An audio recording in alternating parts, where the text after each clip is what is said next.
नमस्कार जी, स्वागत है आपका। एक खास बुलेटिन लेकर मैं आपके समक्ष हाजिर हूं। आप जल्दी से जल्दी जुड़िए तो इसको शुरू करेंगे। नॉर्मली हमारा बुलेटिन 9:30 बजे और सुबह 10-11 बजे के आसपास जब आपकी इच्छा हो तब आता है। रात का बुलेटिन 9:30 बजे आता है, लेकिन ये बुलेटिन मैं स्पेशली इसलिए दे रहा हूं क्योंकि अब चर्चा कुछ गंभीर राजनीति की करनी जरूरी हो गई है। जल्दी से जल्दी जुड़िए, 7 बजने को हैं। तमाम दूसरी खबरें आपने हमारे पेज पर अब तक देखी। ये खास खबर लेकर हम आपके समक्ष आए हैं। अगर आप कमेंट कर देंगे तो मुझे नाम भी पता चल जाएंगे। काइंडली इसको शेयर भी कर दीजिएगा। और एक मैं आपसे गुजारिश करूंगा कि आपकी नजर में कौन हो सकता है, जब हम कार्यक्रम में चर्चा करने वाले हैं उसका मेन जो किरदार है वो कौन हो सकता है। क्योंकि वो कहते हैं ना कि वो चांद है तो अक्स भी पानी में नजर आएगा, किरदार खुद कुबर के कहानी में नजर आएगा। तो देखते हैं जो कहानी आपकी आप बनाएंगे वो भी होगा। पंकज शर्मा जी, बहुत शुक्रिया आपका जुड़ाव के लिए। Devendra Thakur ji, thank you very much. Outsource की बात 9:30 बजे कर लेंगे जी, कोई दिक्कत नहीं है, आप जुड़े रहिए। अभी सिर्फ और सिर्फ ये राजनीति का बुलेटिन है हमारा, राजनीति पे ही जो है चर्चा करेंगे। तो अब से ठीक 10 दिन बाद, आज 20 तारीख है, और अब से ठीक 10 दिन बाद जो है नतीजे आएंगे 5 चुनावों के जी। 5 जो विधानसभा के चुनाव हो रहे हैं 5 राज्यों में, उनके नतीजे जो हैं अब से ठीक 10 दिन बाद आ जाएंगे। राजीव बनोट जी, शुक्रिया इस जुड़ाव के लिए आपका। और 19 हो गई, मैंने इसलिए कहा कि 20 तारीख और 19 और अब रह गए, गिन के 18 दिन रह गए जी नतीजों के लिए। और लगभग 40 दिन रह गए हैं। 40 दिन रह गए हैं विधानसभा के इन चुनावों को। एक और छोड़ दीजिए, 18 दिन इनके लिए, 18 दिन का महाभारत था। उन नतीजों को लेकर जो महाभारत मची हुई है वो आपने देखी, और उन नतीजों के बाद जो महाभारत मचेगी, कहां कहां मचेगी, वो भी आप देखेंगे। उसकी चर्चा बाद में करेंगे। लेकिन 40 दिन के बाद एक और चुनाव है, वो हिमाचल प्रदेश में है, और बड़ा इंटरेस्टिंग चुनाव है।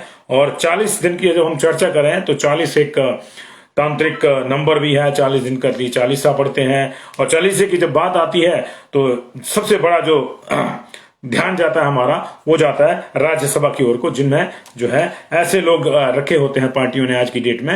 हालांकि उसका कंसेप्ट कुछ और था, लेकिन अब स्थिति ये हो गई है कि जो पार्टी का 40 पढ़ते हैं और उनको जो है एडजस्ट किया जाता है, जिन्होंने पार्टी का काम किया होता है, जो पार्टी की दिन रात जो है सेवा शुश्रूषा करते हैं, और उनको जो है जो पार्टी का दिन रात नाम जपते हैं, उनको जो वहां पे जगह दी जाए। तो 40 दिन के बाद हिमाचल प्रदेश में राज्यसभा की एक सीट खाली हो गई। सीट खाली कर रहे हैं आनंद शर्मा। आनंद शर्मा का दौरा जो है वैलिडिक्टरी दौरा, जैसे आर्मी के अफसरों का होता है, पुलिस के डीजीपी का दौरा होता है ना, कि रिटायर होने से पहले जो है वो अपने पूरी जो उनकी एक तरह से सरमायादारी होती है या उनके अधीनस्थ जो क्षेत्र होता है वहां जाते हैं, तमाम एरिया का जो है जाके जो है वहां धन्यवाद करते हैं और शुभकामनाएं लेते हैं। तो आनंद शर्मा का वैलिडिक्टरी दौरा जो है वो शुरू होने वाला है। परसों से वो हिमाचल प्रदेश में होंगे। कल 20 है, 21 को रात को चंडीगढ़ शायद होंगे। ये 22 से आधिकारिक रूप से उनका दौरा शुरू हो जाएगा। ये नालागढ़ में है, सोलन में है, फिर वो शिमला में भी होंगे, और फिर वाया कसौली होके वो वापस दिल्ली चले जाएंगे। तो वैलिडिक्टरी दौरा उनका जो हो जाएगा, वो रिटायर होंगे राज्यसभा से। 2 अप्रैल तक उनका कार्यकाल है, तो उससे पहले पहले चुनाव भी होगा। चुनाव जब होगा तो फिर ये चर्चा भी आएगी कि कौन चुना जाएगा। ये फिलहाल तय है कि कांग्रेस इस चुनाव में अपना उम्मीदवार नहीं उतारेगी। वजह साफ है, एक तो नंबर गेम जो है उसके पास नहीं है। हमारे यहां कुछ राज्यसभा के चुनाव इस तरह से होते हैं कि सिंगल सीट का होता है जी, सिंगल सीट का चुनाव होता है। मल्टीपल सीट्स हो तो फिर कई बार हो जाता है कि चलिए जो दूसरे नंबर का दल है, जो तीसरे नंबर का दल है, उनके भी कुछ हिस्से सीटें आ जाती हैं, जैसे बड़े राज्यों में आती हैं। लेकिन हमारे यहाँ एक सीट का चुनाव होता है, थोड़े थोड़े अंतराल के बाद ये लगा रहता है। ये चुनाव, ये कुश्ती होती रहती है राज्यसभा वाली।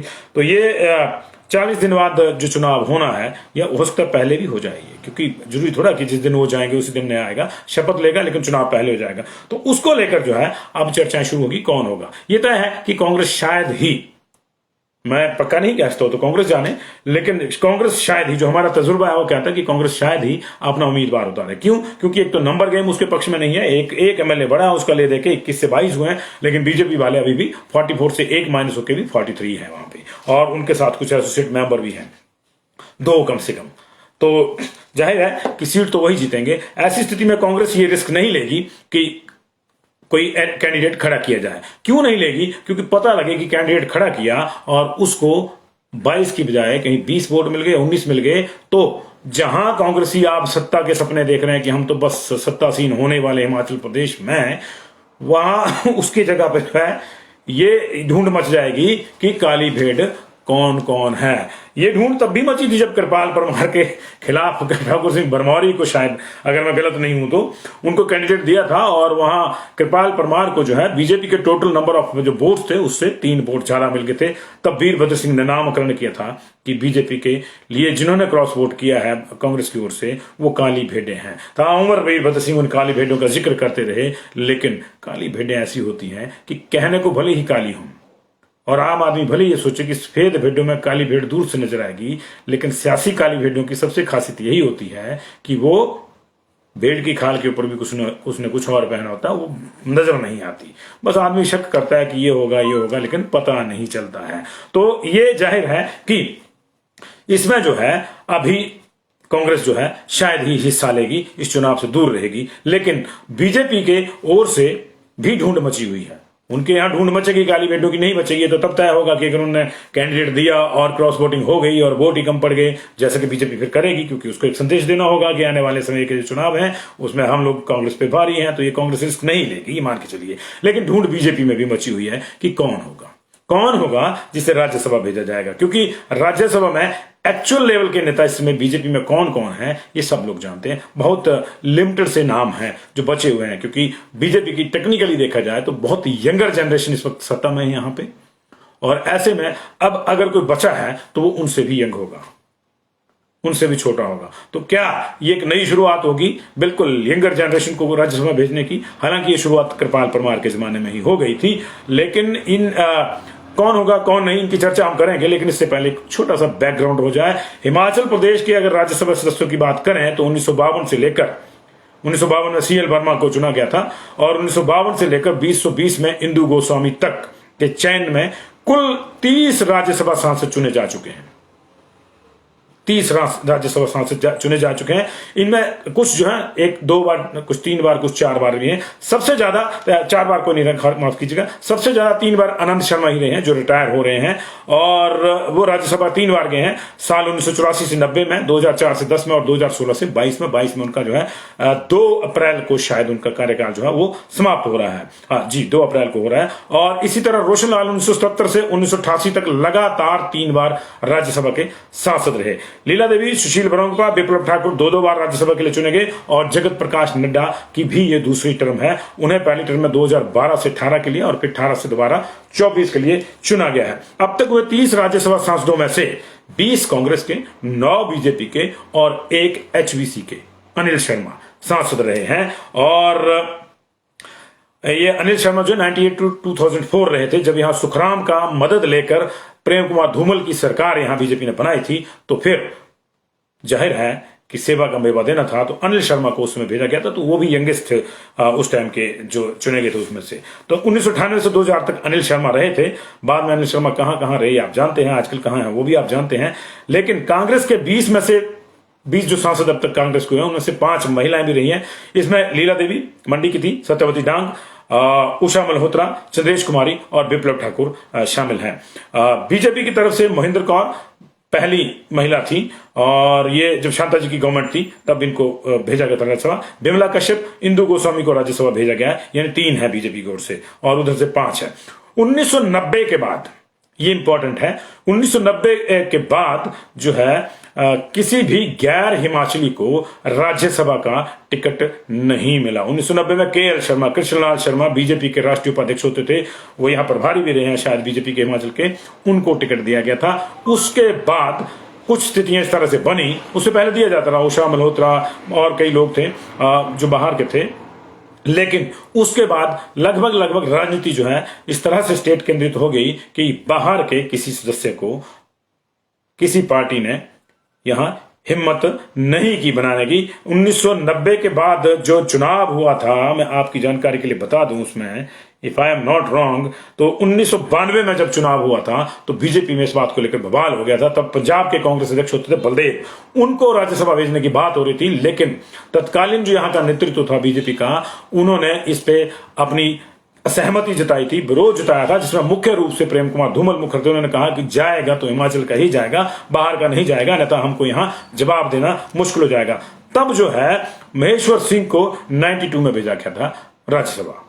महेश्वर सिंह को। और उसके बाद जो है महेश्वर सिंह के बाद सुशील ब्रोंगपा, वो दूसरी बार गए थे, चंद्रेश कुमारी, अनिल शर्मा, कृपाल परमार। उसके बाद जो है 1990 के बाद के जितने भी सांसद आए हमारे, देखिए महेश्वर सिंह, सुशील ब्रोंगपा, चंद्रेश कुमारी, अनिल शर्मा, कृपाल परमार, सुरेश भारद्वाज, विप्लव ठाकुर 2 बार, शांता कुमार, बिमला कश्यप, जगत प्रकाश नड्डा 2 बार और इंदु गोस्वामी। ये 14 हो गई जी गिनके, माफ कीजिएगा ये 13 हो गए गिनके। तो ये जो है सारे के सारे हिमाचल से थे।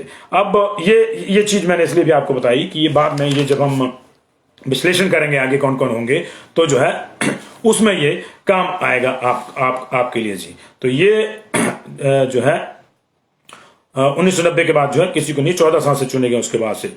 और अब बात करते हैं कि अब की बारी कौन, ये आप भी बताइए अब की बार किसको होना चाहिए। चर्चा तो हम भी कर रहे हैं, हमारा काम चर्चा करना है, भेजना बीजेपी ने है, तय उन्होंने करना है, लेकिन कौन कौन हो सकता है ये सारी चर्चा करना चाहते हैं, वो चर्चा हम कर रहे हैं। जो प्रमुख नाम है उनमें सबसे ऊपर है महेंद्र पांडे का।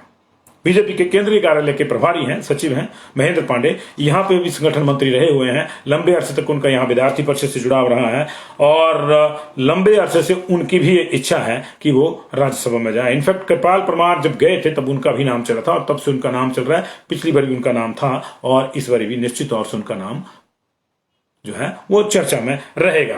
तो महेश्वर, माफ कीजिएगा, ये महेंद्र पांडे लंबे समय से इंतजार कर रहे हैं। उसके बाद दूसरा नाम महेश्वर सिंह का है, उसके बाद अजय राणा का नाम है, वीरेंद्र कश्यप, महेंद्र सोफत, और अगर महेंद्र सोफत को आप ले रहे हैं तो राजीव बिंदल को भी ले लीजिएगा, क्योंकि वो कब क्या कर दें, राजीव बिंदल नाम ही राजीव है तो कब क्या कमल खिला दें उनका कोई पता नहीं चलता।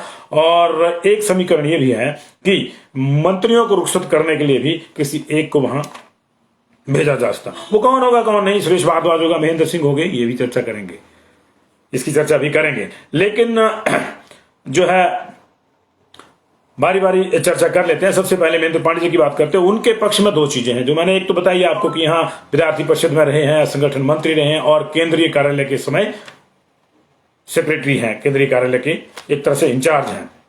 संगठन और ऊपर से लेकर नीचे तक सबको जानते हैं और सब उनको जानते हैं, ये उनका पहला प्लस पॉइंट है। दूसरा प्लस पॉइंट है कि जयराम ठाकुर उनके पक्ष में होंगे। चर्चा ये भी थी कि पिछली बार भी उनका एक ही नाम था महेंद्र पांडे, जयराम जी का, तो उनके पक्ष में होगी। तो 2 चीजें उनके पक्ष में है, लेकिन 2 चीजें जो हैं वो उनके विरोध में भी हैं। 2 चीजें उनके रास्ते में अवरोध भी खड़ा कर सकती है। एक तो ये कि उनका उत्तराखंड से होना और दूसरा कि बशर्ते जगत प्रकाश नड्डा चाहे, नड्डा के चाहे बगैर यहां कुछ नहीं होगा। बीजेपी में आजकल क्या होता है, जो मोदी और शाह चाहते हैं, लेकिन बीजेपी के राष्ट्रीय अध्यक्ष क्योंकि हिमाचल प्रदेश के हैं, इसलिए यहां तीसरा फैक्टर जेपी नड्डा का भी जुड़ जाता है। जेपी नड्डा और महेंद्र पांडे समकालीन रहे हैं, साथ साथ रहे हैं। क्या रिश्ते हैं ये मुझे बताने की जरूरत नहीं है, आप मुझसे बेहतर जानते हैं इनका सामंजस्य। और वो चीज जो है बशर्ते अगर नड्डा चाहें तो ही इनकी एंट्री हो सकती है। अब बात कर लेते हैं महेश्वर सिंह और अजय राणा की। मंडी में जिस तरह से बीजेपी को इस बार झटका लगा है उपचुनाव में, संसदीय उपचुनाव में, उसके बाद मंडी को सेट करने के लिए, मंडी कॉन्स्टिट्यूंसी को खासतौर से जिस एरिया में हार हुई है, कुल्लू पूरा का पूरा क्लीन स्वीप हो गया है और उधर करसोग तक मामला चला गया है ये, और इधर लाहौल स्पीति, इन चीजों में महेश्वर सिंह का एक होल्ड है। महेश्वर सिंह सांसद यहां दोनों तरह के रहे हैं। महेश्वर सिंह को जो है हल्का कैंडिडेट नहीं माना जा सकता। वो राज्यसभा में भी रहे हैं, 1992 में गए थे, वो लोकसभा में भी सांसद रहे हैं, वो बीजेपी के अध्यक्ष भी रहे हैं, वो एमएलए भी रहे हैं और वो मंत्री भी रहे हैं राज्य सरकार में। इतना लंबा उनका अनुभव है, तो जाहिर तौर से एक वोट बैंक पर्सन हो जाता है। उस वोट बैंक को इस बार के चुनाव में वो चुपचाप बैठे थे, जो मंडी का उपचुनाव हो उसमें चुपचाप बैठे थे। तो अगर चीजों को सही करना चाहती है बीजेपी, क्योंकि मंडी उसके लिए इंपॉर्टेंट है, और अगर सही करना चाहती है तो फिर महेश्वर सिंह एक कैंडिडेट हो सकते हैं। दूसरा नाम अजय राणा का भी हो सकता है। वो कैंडिडेट की रेस में थे लोकसभा के लिए, लेकिन जब टिकट नहीं मिला तो वो रूठ के नहीं बैठे, वो कंधे से कंधा मिला के चले। दूसरा नाम ये हो सकता है। लेकिन इसके साथ जो है इंपॉर्टेंट फिर कांगड़ा भी है। कांगड़ा से 2 नाम हो सकते हैं, वहां से भी एक कृपाल परमार जो पहले भी सांसद रहे हैं, और दूसरे दुलोराम गद्दी नेता। अब होंगे नहीं होंगे इसकी भी चर्चा कर लेते हैं। दोनों ही जगह मंडी और जो है कांगड़ा, इसकी चर्चा इसलिए जो है थोड़ी नेपथ्य में चली जाएगी क्योंकि कांगड़ा से अभी अभी आपने राज्यसभा का सांसद चुना है इंदु गोस्वामी को। जहां से वो आती है दुलराम भी वहीं से आते हैं, बैजनाथ पालमपुर से।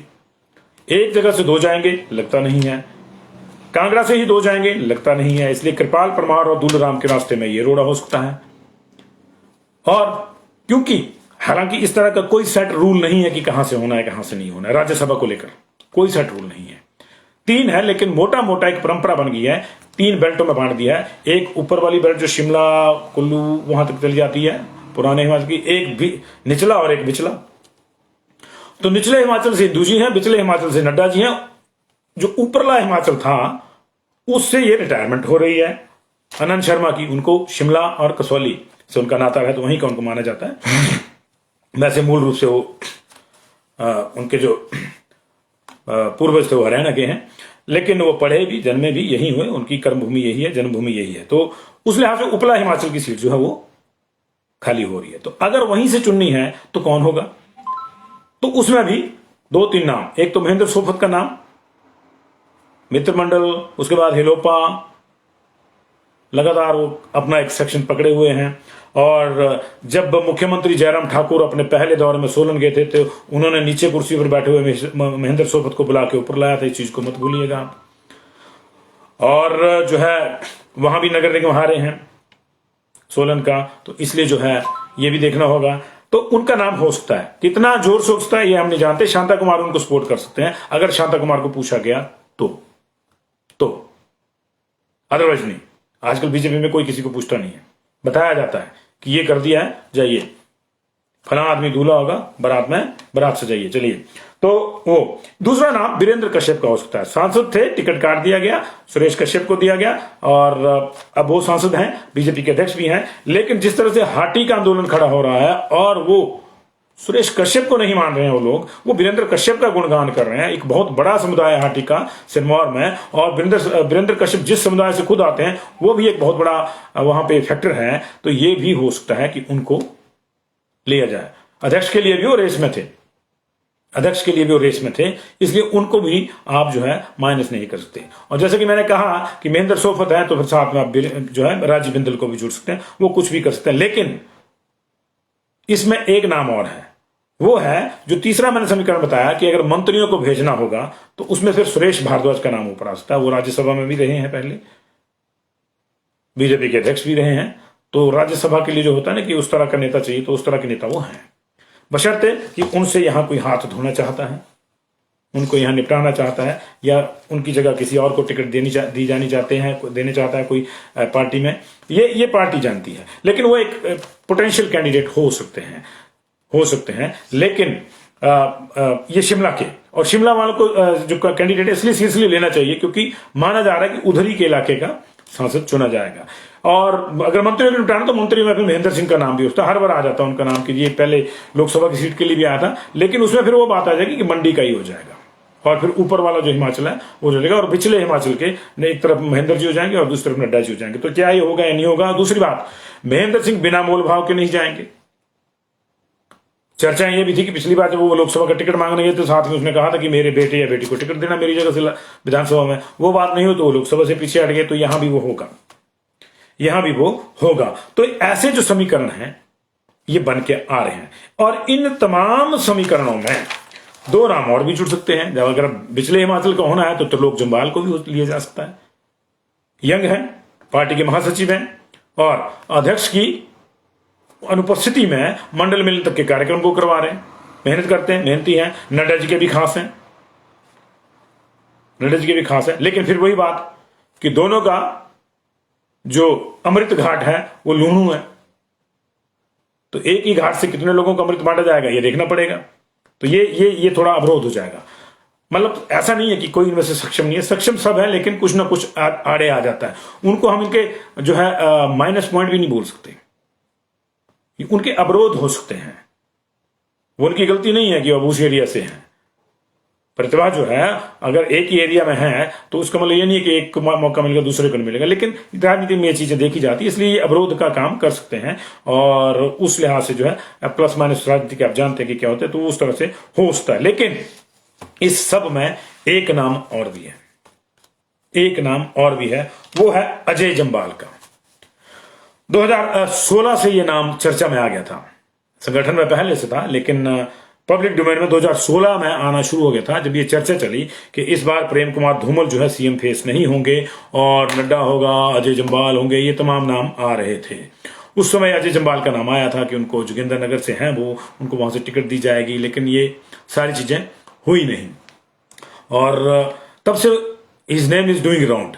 नॉर्थ ईस्ट में उन्होंने बहुत ज्यादा काम किया है, वो नड्डा जी के भी सखा है, मोदी जी के भी सखा है और अमित शाह के भी सखा है। संगठन में उन्होंने बहुत ज्यादा काम किया है।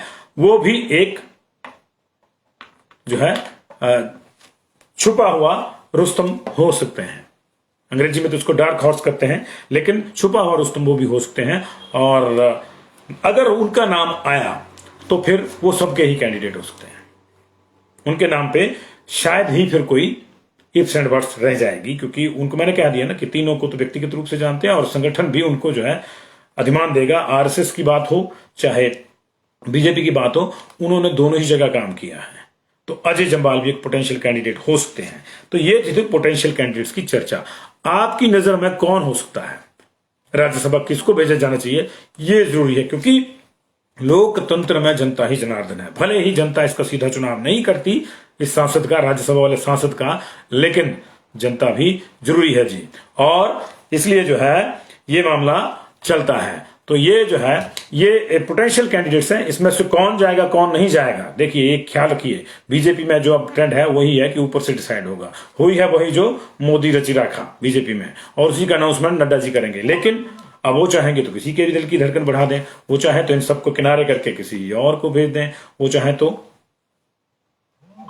इसको भी भेज दें, उसको भी भेज दें, उनको भी भेज दें, ये चलता है जी। तो ये चर्चाएं थी और एक नाम जो है कोई रहता नहीं है जब इस तरह की चर्चाएं आती है, क्योंकि टिकट की दावेदारी सबकी है, काम सबने किया हुआ है और जितने हमने नाम लिए उससे ज्यादा लोग तो ये कह रहे हैं कि मैं भी हो सकता हूं, कहेंगे, है ना जी। तो ये है और अपनी अपनी सोच है सबकी, और आपको क्या लगता है कि कौन हो सकता है वो भी आप जो है चर्चा कीजिएगा। बहुत बहुत शुक्रिया जी। एक नतीजे पे कहीं नहीं पहुंचा जा सकता, पंजाब जैसी स्टेट में भी आज चतुष्कोणीय मुकाबला है। बहुत बहुत शुक्रिया आपका जी। ठीक है, एक देखिए नरेंद्र अत्री जी का नाम भी लिया जा रहा है, ठीक है, वो भी लंबे समय से पार्टी में है जी। अनूप शर्मा कह रहे हैं कि नरेंद्र अत्री जी होंगे जी। विपिन ठाकुर जी कह रहे हैं कि सुरेश भारद्वाज होंगे। देखिए मैंने कहा ना कि नाम आने शुरू हो गए, नाम आने शुरू हो गए, क्योंकि जब भी सबका हक है, सबने काम किया जी, सबने काम किया है। और दिनेश राजपूत जी, रनौत जी, जस्टिस फॉर जल रक्षक की बात करेंगे रात को जी। और नहीं मैं ठीक हूँ अर्जुन जी, मैं ठीक हूँ यहाँ पे। फिर मेरे को भेज देंगे तो मैं नहीं भेज पाऊंगा किसी को जी। तो ये है, तो बहुत से नाम आ रहे, बहुत बहुत शुक्रिया आप लोगों का। विश्लेषण ठीक लगे तो शेयर कर दीजिएगा, नहीं तो नहीं लगे तो गाली लिख दीजिएगा, उसमें क्या दिक्कत है। आपकी अपनी सहमति, आपके अपने विचार हैं, आपके अपने उनको प्रकट करने का आपका अपना ढंग है। बहुत बहुत शुक्रिया। हर्ष महाजन चंबा, जनाब कांग्रेस में है हर्ष महाजन जी, और उनको तो पहले बीजेपी ज्वाइन करनी पड़ेगी। धीरज चौहान जी, विपिन ठाकुर कह रहे हैं कि प्रवीण शर्मा, दो प्रवीण शर्मा है, तीन है बेसिकली, एक पालमपुर से, एक मंडी से है, एक ऊना से है। वो ऊना वाले आजकल बीमार चल रहे हैं, उनकी तबीयत ठीक नहीं है, और दो बचे, तो उनमें से आप तीनों में से किसकी बात कर रहे हैं देखना पड़ेगा जी। लेकिन ठीक है, ये आपके कैंडिडेट हैं, कोई प्रॉब्लम नहीं है। आजकल तो ये भी नहीं बोला जाता आपके कैंडिडेट है, उसका मतलब ये आप आम आदमी पार्टी समझा जाता है। ये जनता के कैंडिडेट, विपिन ठाकुर जी के कैंडिडेट। बहुत बहुत शुक्रिया जी आप लोगों का जुड़ाव के लिए। बहुत से लोग हैं जी। और आउटसोर्स की भी बात कर रहे थे राजीव भनोर जी, थैंक यू वेरी मच। और नहीं, कांग्रेस तो शायद ही, मुझे लगता है जी, धीरज जी मैंने कहा कि कांग्रेस तो इस इलेक्शन को लड़ेगी नहीं, मुझे नहीं लगता लड़ेगी वो, मुझे नहीं लगता कांग्रेस लड़ेगी जी। मनोहर ठाकुर जी कह रहे महेंद्र पांडे जी, मैंने आपको बताया लंबा जुड़ाव उनका हिमाचल प्रदेश से है। दो उनके पक्ष मैंने आपको बता दिया, दो मैंने आपको ये बता दी कि अवरोध क्या हो सकते हैं जी। महेश्वर सिंह के लिए जगदीश शर्मा जी कह रहे हैं जी, केदार कुलदीप शर्मा प्रवीण कह रहे हैं, लेकिन कौन से वाले कौन से नहीं को पता नहीं। प्रदीप ठाकुर जी नमस्कार, आपको कैसे हैं आप, ठीक हैं? बहुत बहुत शुक्रिया जी। 9:30 बजे मुलाकात होगी तमाम दूसरी खबरों के साथ। बहुत बहुत शुक्रिया।